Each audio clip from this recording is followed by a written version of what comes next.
Hi, everybody. Hello, Exeter. I want to thank you all for coming out today. I want to thank you for caring about our democracy, caring about our future, caring about your children and the children you don't even know, caring about tomorrow and how we build a better country, a better opportunity, a better future for everyone everywhere. We need meaningful, lasting change. And change that lasts, change that is durable and enduring, requires that we have a bold agenda, that we have goals that outpace our reach, but that we also have the humility to bring in people who may not already agree with us, people who may have other ideas about how to achieve those goals. We don't have to agree on everything before we work together on anything. That's the kind of politics that got us here. If your fortunes depend on the outcome of the Dow, God bless you. But if you haven't had the life experience I have, you might not see and hear the unseen and unheard anguish, the ways in which people want America to be true.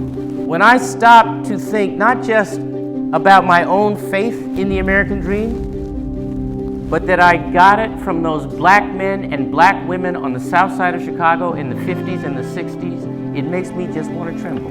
Of all the people to deliver faith in that dream, the people at the Islamic Society in Concord, many of them brand new immigrants.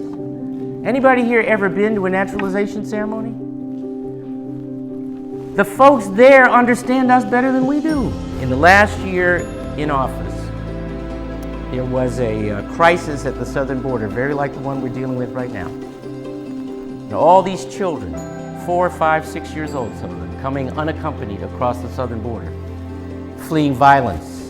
President Obama asked a number of governors to shelter the children temporarily while they were being processed as refugees. Immigration was hot then, just as it is now. But I agreed, and my wife gave me a list of things she wanted from Home Depot. And I had on jeans and a t-shirt, flip-flops, a baseball cap, and dark glasses.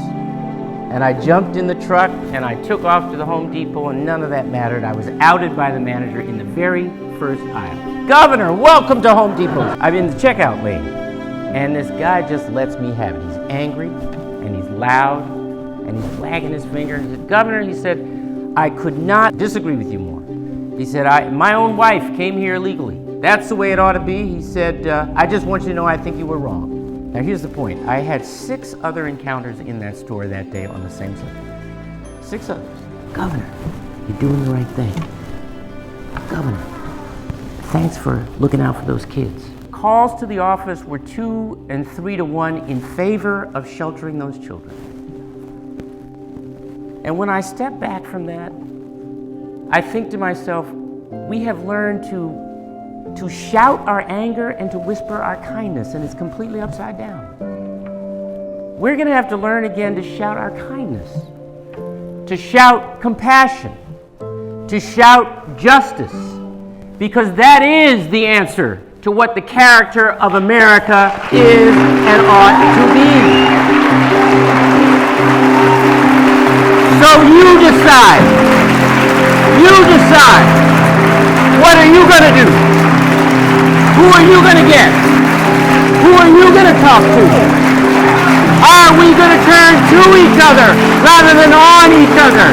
Are we going to reach for a better tomorrow? We can do this, but it is on you, not me, but you. Thank you all.